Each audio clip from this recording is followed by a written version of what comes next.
बासिस forces के ऊपर भी कोई कमांडर नहीं है, तो बासिस फोर्सेस के अंदर भी एक्टिवेट हो चुका है मोज़ेक डिफेंस प्लान।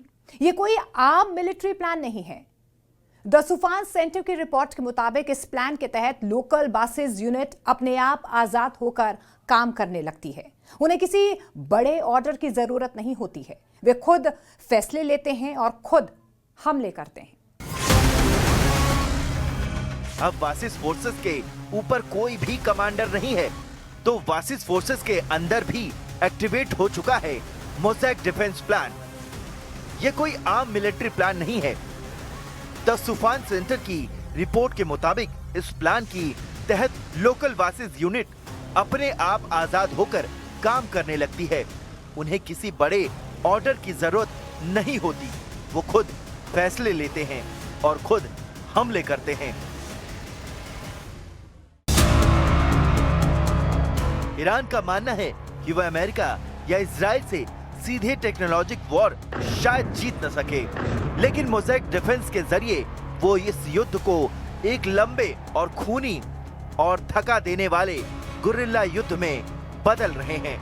दुश्मन को लगता है कि उसने सांप का सिर काट दिया है, लेकिन बासिस के हजारों हाथ पैर अभी भी काम कर रहे हैं।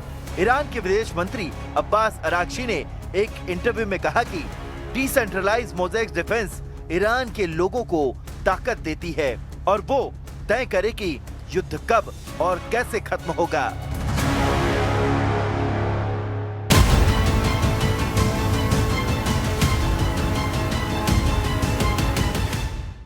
इस कट्टर फोर्स को समझने के लिए हमें ईरान के नजरिए और इसके इतिहास को देखना होगा। बात 1969 की है, जब ईरान में इस्लामिक क्रांति हुई। आयतुल्लाह खुमैनी ने शाह को सत्ता से बेदखल किया और ईरान की बागडोर संभाली, लेकिन उन्हें डर था कि आर्मी तख्ता पलट कर सकती है। यानी कि जो रेगुलर आर्मी थी, जिसे आतरेश कहते थे, उस पर उन्हें जरा भी भरोसा नहीं था।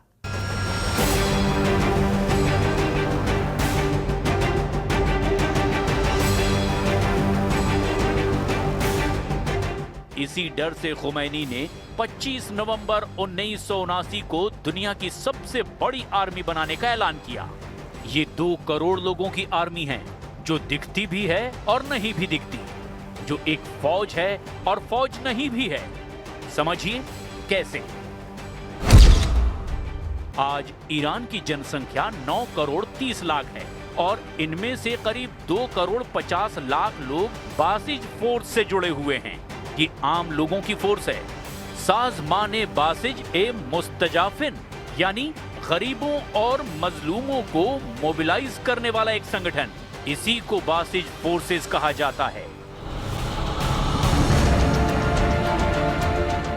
ईरान में पश्चिमी सभ्यता को लाने वाले शाह की सरकार गई और खुमैनी और खामनेई ने कमान संभाली, तो उनके सामने एक और मुसीबत आ गई। इराक से सद्दाम हुसैन ने ईरान पर हमला बोल दिया और 8 वर्षों तक ये जंग चलती रही। लाखों लोग मारे गए। इंसानियत ने दूसरे विश्व युद्ध के बाद इतनी क्रूरता फिर कभी नहीं देखी। सद्दाम हुसैन पर आरोप लगे कि उन्होंने ईरान में मासूम लोगों पर केमिकल वेपन का इस्तेमाल किया, जिससे हजारों लोग तड़प तड़प कर मर गए। इनमें छोटे बच्चे भी शामिल थे। ईरान ने अपनी बासिज फोर्सेस को मैदान में उतारा और उनके मेथड्स ने तो पूरी दुनिया को हिलाकर रख दिया। बासिज के लड़ाके खुद को ईरान का रक्षक मानते हैं और अपने देश की रक्षा के लिए किसी भी हद तक जा सकते हैं। बिना किसी नियम और कानून के लड़ते हैं। बासिज के लड़ाके वो इराक के सद्दाम हुसैन या अमेरिका और इजराइल को मानते हैं कि ये ग्लोबल एरोगेंस के खिलाफ एक पाक जंग लड़ रहे हैं और इस जंग में सब कुछ जायज है। बासिज फोर्सेस का ही मोटो है, उनके खिलाफ तुम कितनी ताकत तैयार कर सकते हो, करो। 1980 से 1988 तक चले ईरान इराक युद्ध में बासिज ने अपनी इसी शहादत की फिलॉसफी का सबसे डरावना रूप दुनिया को दिखाया। जब ईरान के पास हथियार खत्म हो गए तो बासिज ने ह्यूमन वेव अटैक शुरू कर दिए। हजारों वॉलेंटियर्स, जिनमें 9 से 12 साल के छोटे बच्चे भी शामिल थे, उन्हें बारूदी सुरंगों वाले मैदानों में दौड़ा दिया गया। उनके शरीरों के चीथड़े उड़ गए ताकि उनके पीछे आ रही रेगुलर आर्मी के लिए रास्ता साफ हो सके। ईरान सरकार के लिए ये बच्चे शिकार नहीं थे, बल्कि शहीद थे, जिन्होंने जन्नत की चाबियां गले में पहनकर देश की रक्षा की। आज भी बासिज इसी विचारधारा पर चलती है।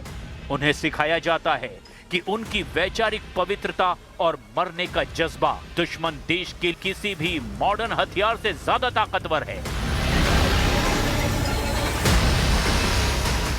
आज इजराइल ने बासिज फोर्सेस की चेन इन कमांड को तोड़कर रख दिया है, लेकिन ये हमले बासिज की उस बुनियाद को नहीं हिला पा रहे हैं जो देश के लिए मर मिट जाने की विचारधारा से बनी है। दरअसल IRGC की एक खूंखार यूनिट सिर्फ बॉर्डर पर नहीं लड़ती, ये ईरान के समाज के रग रग में समाई हुई है। अमेरिका की ब्रेंडिस यूनिवर्सिटी की एक डीप रिसर्च रिपोर्ट ये बताती है कि ये फोर्स ईरान के नागरिकों के दिमाग को कैसे कंट्रोल करती है, कैसे उन्हें समाज के हर हिस्से में फिट कर दिया गया है, जो इंटेल का भी काम करते हैं और जरूरत पड़ने पर विद्रोह कुचलने का भी। बासिज को एक बेहद शातिर टियर सिस्टम में बांटा गया है। सबसे ऊपर है स्पेशल बासिज, ये full time professional IRGC officers होते हैं जिन्हें पूरी सैलरी मिलती है। दूसरे नंबर पर है एक्टिव बासिज, ये वो पेड वॉलंटियर्स हैं जो 45 दिन की कड़ी मिलिट्री और वैचारिक ट्रेनिंग से गुजरते हैं। और तीसरे नंबर पर हैं रेगुलर बासिज, ये कोई भी हो सकता है, एक दुकानदार या स्कूल का छात्र। इनका काम है समाज में जासूसी करना। यूनिवर्सिटी में स्टूडेंट बासिज छात्रों की हर हरकत पर नजर रखते हैं। फैक्ट्रियों में लेबर बासिज मजदूरों पर, और साइबर बासिज भी, जो कि इंटरनेट के जरिए विरोधियों की जासूसी करते हैं और नजर नाम के मोबाइल ऐप के जरिए सड़क पर बिना हिजाब के चलने वाली महिलाओं की फोटो खींचकर पुलिस को भेजते हैं।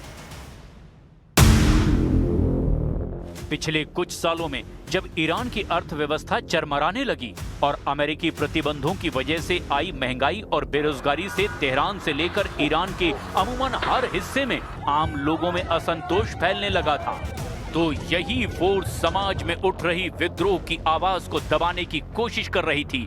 और जब भीड़ भड़की तो उसे भी कंट्रोल करने के लिए यही फोर्स खड़ी हुई थी।